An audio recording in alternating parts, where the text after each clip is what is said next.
Jacob Zuma is only loyal to himself and his children. Look at how he has dealt with Dr. John Hlophe. The man was impeached as a judge because of trying to protect Jacob Zuma. But look at what Zuma has done to him now. In the world of Jacob Zuma, loyalty is the most valuable currency. But what happens when the most loyal ally, a man who risked his entire career for Zuma's benefit, is suddenly cast out? This is the story of Dr. John Hlophe, the first judge to be impeached in democratic South Africa for doing a political favor to Jacob Zuma. Yet, when he joined Zuma's new political venture, Hlophe has all of a sudden been swiftly suspended by the very man he sought to protect. This dramatic move, executed on the grounds of internal party discipline, lays bare the chilling truth that Jacob Zuma's primary loyalty is not his allies, but to the ruthless demand of his own political agenda. To understand the betrayal, we must look back to 2008, when John Hlophe, the then Judge President of the Western Cape, was accused of gross misconduct.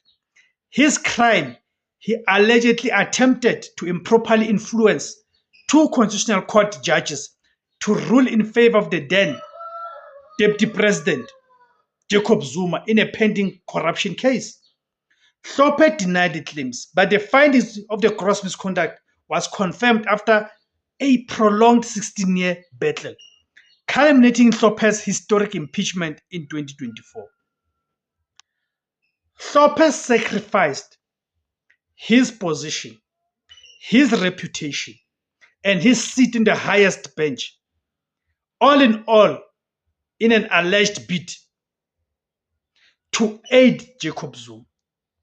In the eyes of many political observers, Hlophe had earned a life debt from the former president, a belief that was seemingly paid when Jacob Zuma welcomed Hlophe into a high-ranking position within the Umkhonto Party to be his deputy leader of the MK Party, and also the leader of the Umkhonto Party in parliament. That debt was abruptly and publicly cancelled.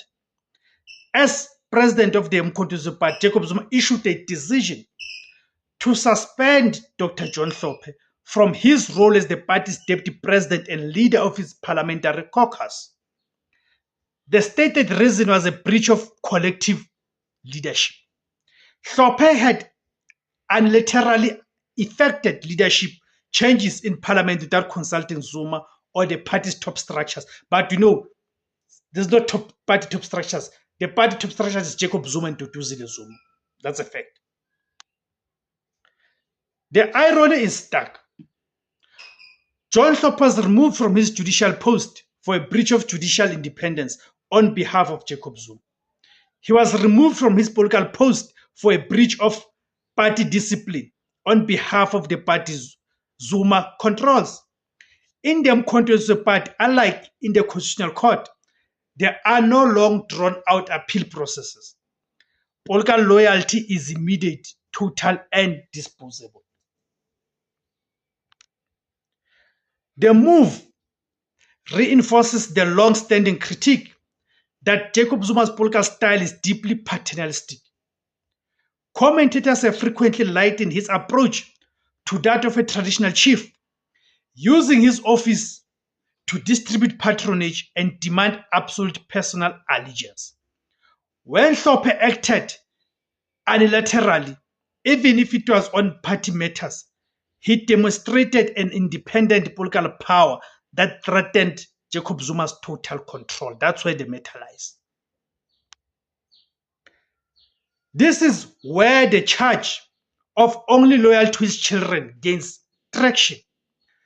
Jacob Zuma's children remain free to engage in controversial and highly political actions, often in defense of their father, seemingly inhuman from the disciplinary acts wielded against the allies like Hlophe.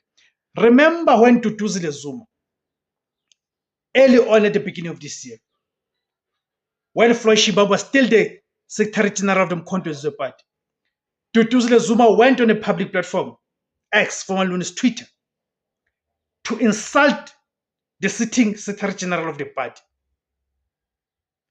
All that was demanded from Duduzile, it was that she must apologize.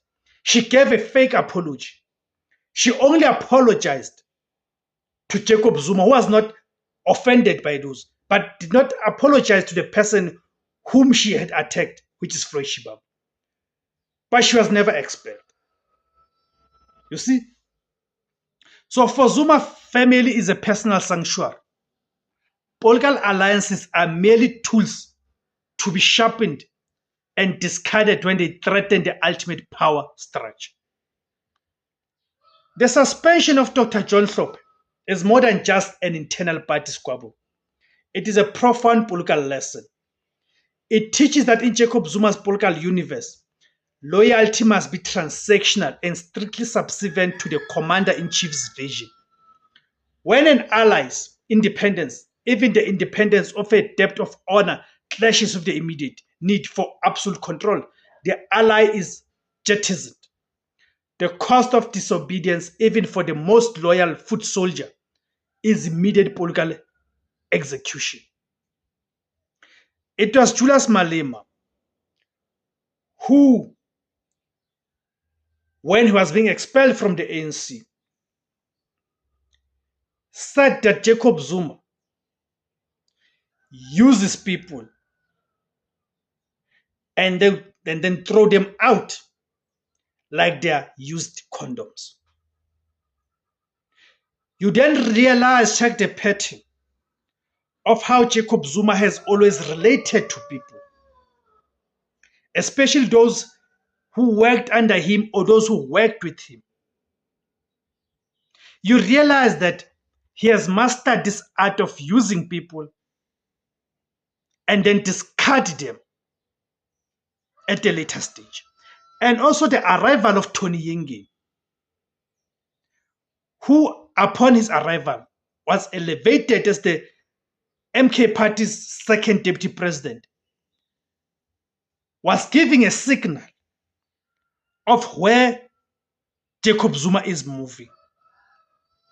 It's quite sad that Dr. John Hlophe has had to pay this price because, as it has been shown and demonstrated, Jacob Zuma is only loyal to himself and his children. Thank you very, very much, guys, for tuning in. My name is Tebs Kosana. The name of the platform is Izwi Labansundu, the voice for Africans. Kamakuma Africa.